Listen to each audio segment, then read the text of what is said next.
Hello, everybody, and welcome to Absolutely Marvel and DC. It is Hassan and myself, and we are here to talk about Superman and Lois, Season 2, Episode 3. Mm-hmm. My goodness. An episode. There were parts that I was kind of like, oh, we're getting a little cringe into too much of the CW here, but the rest of it, oh my gosh. I did the quick synopsis summary last time. Hassan, I'll let you do it this time. All right, so we're picking up where we left off. John Henry is in the... Oh, wait, no, that didn't happen last episode. That happened during this one, right? So we have Lois's dad comes back, and they have a little bit of discussion about Lucy Lane, and they're doing a lot of reporting things about some kind of cult that she was indoctrinated into. So then good old Sam Lane comes back, not because of this, but because Superman is having some problems, including at the very beginning of this episode, one of what I think is one of the coolest things, but also like terrifying. This Superman is scary angry. This Superman is terrifying angry. Oh my God. He yells at his son, and his eyes glow red, and then Lois takes him to school, and he comes back like, Clark, what's going on? And he's feeling emotions, and we think it's from Doomsday, right? Because Doomsday inside of the cave. And the episode continues. You get a little bit of drama, a lot of the whole Jordan and Lana's daughter, whose name just eludes me randomly. Sarah. Good old Sarah Cushing, not Sarah Lang. The will. I like that you remember her last name, the changed last name that's not even normal. Right. Well, I have to remember that one because it just affects me that it's not Lana Lang or Lana Lang Cushing. That's fair. But she's still they're having their drama because she just told Jordan she cheated. So the appropriate response is that she feels bad for her actions. But in this show, no, sweet Sarah says, I would do it again in a heartbeat because I'm me and I'm free. And that wasn't the weirdest thing I've heard in my entire life. Okay, I am glad that I'm not the only one that heard that and was like, hold on. Is CW saying that someone can cheat, not feel bad, and then be told that if the other person doesn't forgive you, that they're in the wrong? Yes. Yeah. No. I'm sorry, CW. Teaching people that cheating is okay and that, go for it as long as, and you can't even say as long as you feel bad. No, she even says she's not embarrassed. Nope. She's not ashamed. I hate how it made Jordan feel, but I do it again in a heartbeat. Now, sweetie, that's called cheating. I understand there's an LGBTQ aspect. I'm glad you're coming into yourself and your sexuality. Awesome. Point. You can't cheat on your significant other while doing that. It's kind of like I understand kind of what you're saying. If this was more of I don't want to be with him anymore because of that, and okay, that makes more sense. Great, perfect. That's life. But she's like, I love you, Jordan. But she was avoiding him, being a dick to him, told him the truth. Now she's obsessed with him, and she's like, he's avoiding me. And then he pulls up to talk to her. He goes, you're not gonna run away this time? You cheated on it. Okay, let's finish the recap. Anyway, I gotta finish the recap, and then we'll get on this. So their drama's happening in the background, and John Henry decides that he's going to go into the mines and do some research so they can figure out what's down there, because if there's kryptonite down there, Superman can't go down there. So he's going down there.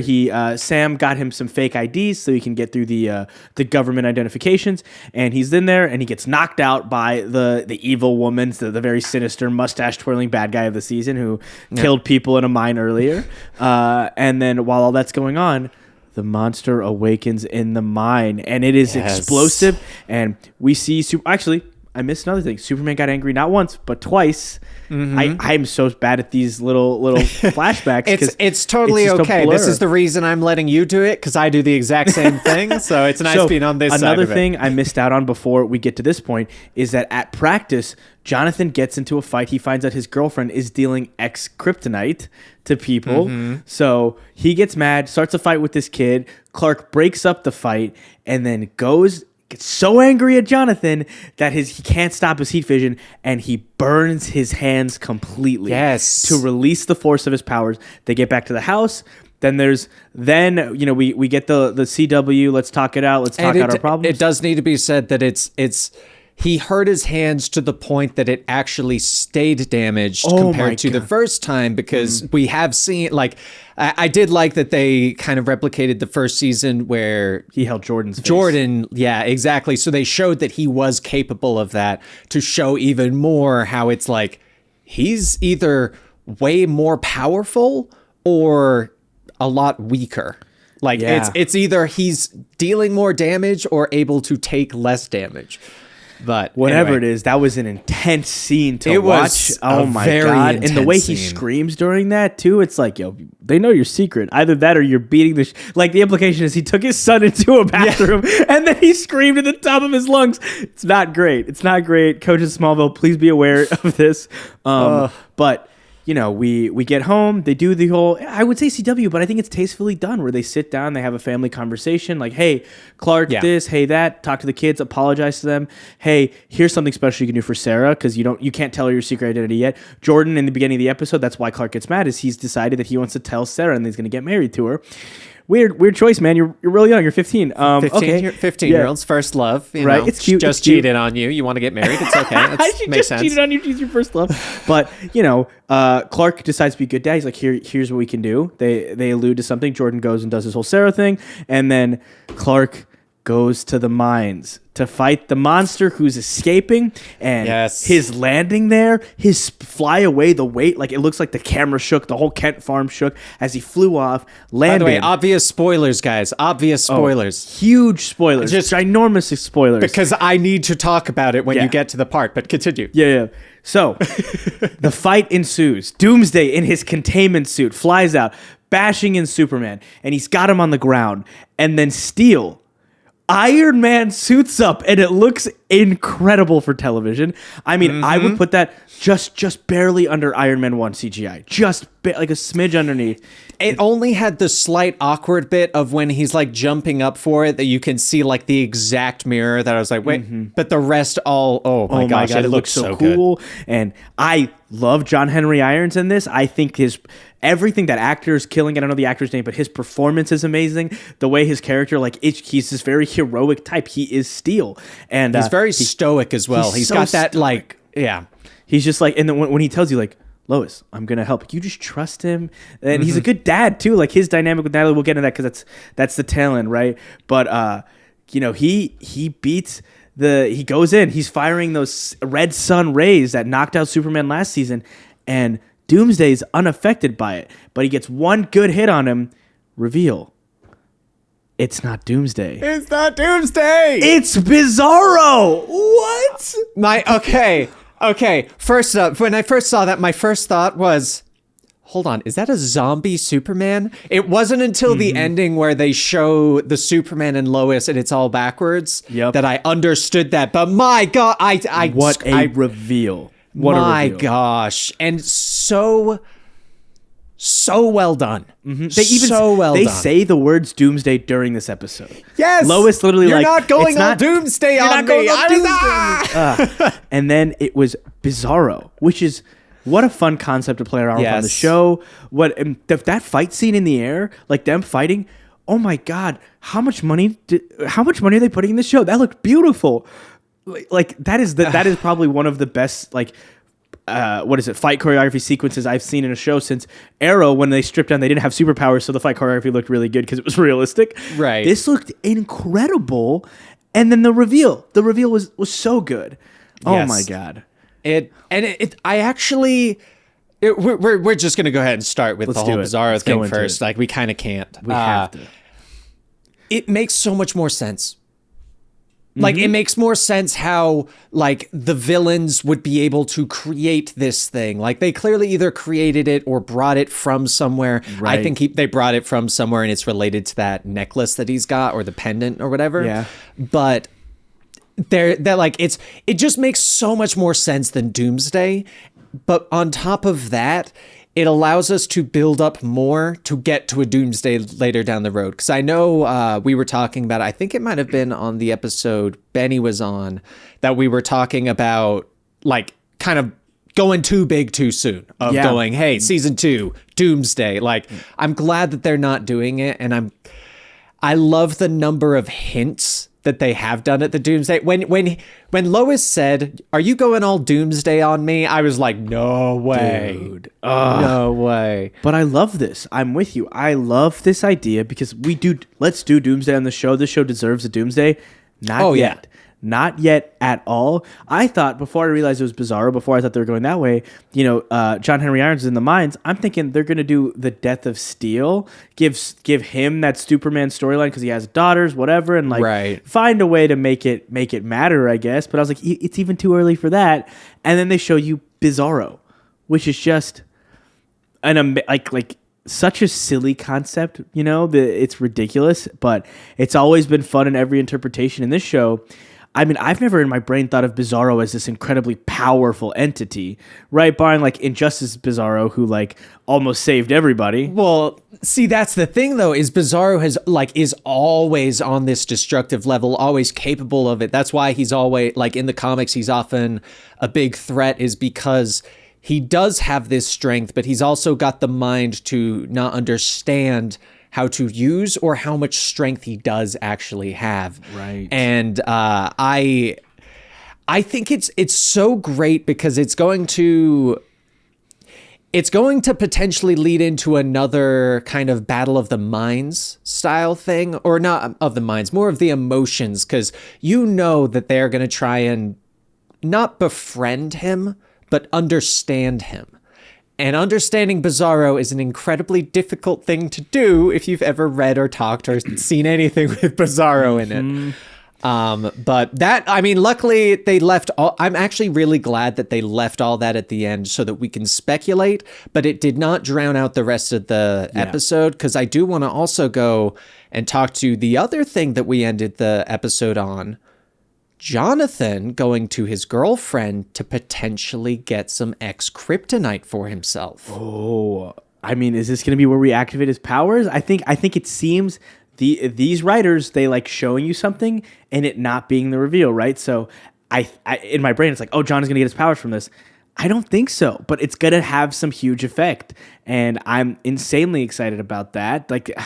I love the actor who plays Jonathan Kent. I think he's doing a wonderful job. I think that their whole dynamic has been really, their brotherly dynamic is very believable to me. I'm a person with siblings, and it feels very, very real. Just this, when Jordan, before he was leaving to go get back together with his cheating girlfriend, he stops to be like, hey, John, do you need my help? What can I help you with? Whatever.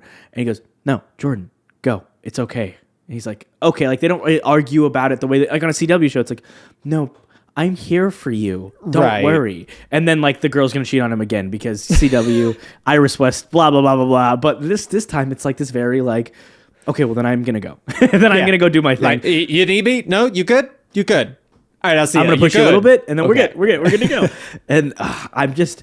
They've planted so many seeds on the show. When I heard they announced a Superman and Lois show set in the CW verse, I was like, cool. I think I'm done watching CW shows though. I don't think I'm going to watch this. And this has been one of my favorite. It's my favorite CW show by far. And I know it's an HBO Max show, so that's how they get to do that. But it's just the storytelling, the writing, the visuals, and the actors. My God, do they have a winning formula here. And this creative team, just doing Bizarro the way they just did Bizarro is just they're trying like the Zoom reveal of season 2 of Flash, right? Mm-hmm. It was a shitty reveal, and it wasn't cool. It was Jay Garrick has appeared, and it wasn't really Jay Garrick, and it's stupid. It was just ridiculous and not great. And it's that same team of writers and producers, and they're like, I think I'm gonna try this week, and then they did, and they're fantastic and they're incredible, and I'm just excited. I could not be more excited. So obviously the Superman and Lois has been taking things from different Superman stories, different places that Superman has appeared in media. Mm-hmm.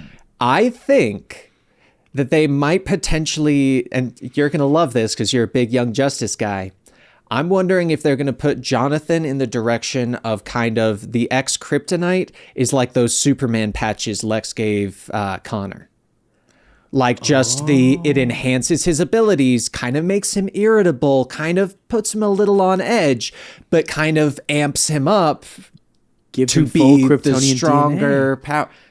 Ooh. So, if you, that would be fantastic. You have a moment where Steel is down, Superman is getting beaten down to death, Jordan pulls in, Jordan gets knocked out, and then Jonathan heroes it. He gets to have hero time, but then there's that conversation of, how'd you get these? Oh my God.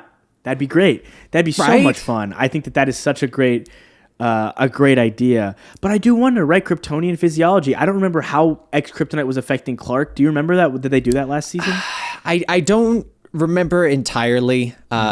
Not fully. I was kind of focused on my little theory and running through all the different possibilities. Yeah. But like I think it's going to lead into that. I think it's going to either lead into him unnaturally getting his powers and causing some sort of irritability because of it. But it's also going to give us the proper CW parents talking to their kids about drugs talk. Yeah. So that'll be interesting because Lois is going to have that calm. But Lois is going to do it. But this show has shown me that while I'm uncomfortable because of my Flash PTSD, they can handle these serious conversations. I can listen to Superman give his sons the talk about sex. That was incredible. It's awkward. It was. It's great though. Like that's something that I never thought for one second I was going to see and think like, I remember in Smallville where Jonathan Kent, old man John Kent, is telling Clark, first let's what do you call it? Utilize your horniness for your heat vision because his heat vision was activated by his boners. Not a joke. That's real. Because then later Clark teaches Connor, the Superboy clone, how to use his powers, and it's because Superboy is turned on by Lois. So Clark has to teach him how to use his powers. Incredible show, truly. But, we've seen these awkward moments on television before with these same characters. Now we get to see him by good actors and good everything and good. I'm so excited. They fixed Benny's biggest issue, our biggest issue leading the first episode, Natalie. What an problematic character. And they brought her multiple times. She was fun. She was light. And then at the end, she was like, I don't want you going back out there. And I was like, CW, God damn it. And then she goes, unless we fix with this broken suit, let's fix this suit up. And I was like, God damn it, you've done it again. This you got me again, guys. I'm hooked right now. I'm hooked. This is the show. This and This Is Us, because I do like watching dramas too, are the shows I'm watching this season on television. This is the stuff I'm most into right now. And I mean, it's light years ahead of what they're doing on the CW. I'm shocked that Greg Berlanti Productions can put this together given what they've done in years past. I'm like, is Berlanti is he a great producer and I didn't know? I mean, this kind of shows what you can do when pretty much anything's at your disposal. Like it really shows that when you get to really enact your artistic vision without having to keep anything in mind or anything like that, it right, because if it's the CW verse, right, they're gonna have to throw in a clunky line of, well, my powers aren't working. John Henry go, Barry's busy doing this. It's like they would have to go into, and it does still exist in those worlds. I know. I don't know if you heard the announcement, but they're doing comic book tie-ins called Earth Prime, and that's about, which is very interesting. So they're going to do a crossover this year, but Superman and Lois are in it, and it is in the Flash universe and stuff. But they don't waste a lot of time with that really clunky dialogue where they're like, if Barry was here, he could just scan the minds in 2 seconds. They do a good job of this is here, but let's do our own thing, and when it's time to bring it all together, we'll fold it together. Supergirl had that problem. Supergirl had it, and because they're exploring a lot of the same ideas, right? And it's obviously his Kara is still they're still related to each other. It's still the same universe technically, because Lucy Lane from has been casted for the show, and it is the same Lucy Lane from Supergirl from season 1 of Supergirl. Oh, okay. So they're using the same character, same actress, but Supergirl had a Bizarro. She had a Russian version of her. They did Red Daughter. She had 2 other clones throughout the length of the show too, if I'm remembering correctly. It was but it was so CW. It was the budget, the future foresight of Smallville is the way it is because it's fucking old as shit. Supergirl is the way it is because it's CW, and then you have this, and it's doing all the same things, but it's doing it beautifully. I like that we're not doing Lex Luthor. I like Lex Luthor as a character. I thought John Cryer is a very fun, weird Lex Luthor. He's not my choice, but I liked him on Crisis on Infinite Earths. I like him in general. He's always going to be Alan from 2.5 Men, so that's very jarring. But hey, I like that we're not dealing with that right now. We're staying away from that. And this show with the way it's going and the budget that it has, I wouldn't be shocked if we have a spoilers for Spider-Man No Way Home, a Spider-Man No Way Home moment. Brandon Routh, Tyler Hoechlin, Tom Welling all come back on screen. The TV Superman, well, one's a movie Superman, but hey, they're all together and they fight some big bad because this show is doing the thing. They have the money for it. They have the writing for it. They have the proud. I think this is going to be one of the better shows we see. And I say this, asterisk, until eventually they break my heart. Right. We know it's going to happen. Oh man. Sorry. We all think it's going to happen because it has happened so many times in the past. But I mean, so far, they keep showing that the things that happened in the past don't mean it's going to keep staying that way. Yeah. Yeah. Look, we've had 4 moments of like intense CW drama that when we look back, it's like, that's just TV drama. Yeah. And it's okay. It's like well-written character moments that are dramatic.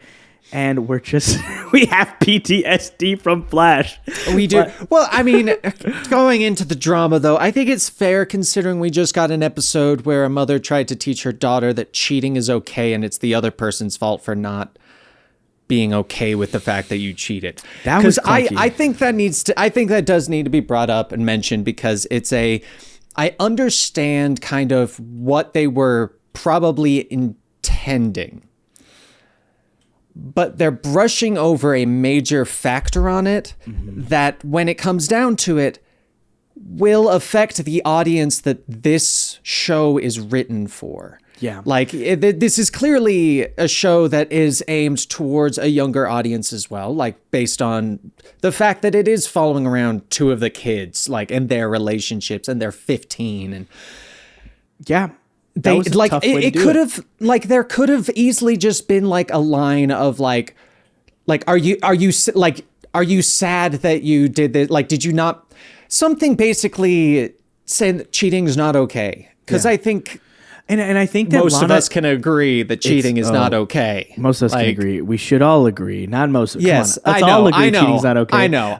But I think Lana's talking about the Sarah kissing a girl part. See, and that's it. But it's not clear. It's not clear, and there's no real like, oh, Sarah, it's okay, sweetie, but you know, like, loyalty is important. Yeah. Jordan means so much to you, and he would do anything for you. So if you don't want to be with him, sweetie, you don't have to be with him. But to hurt him this way, to let him trust you and you to break his trust, that's not okay. And I think that that conversation is really, really important. But I don't think they're going to do it. I think they're brushing it off because it really was supposed to be about showing Sarah having this. And, you know, here's the thing. If it is a CW show, Sarah and Natalie's going to have a thing. Hopefully it's not a CW show.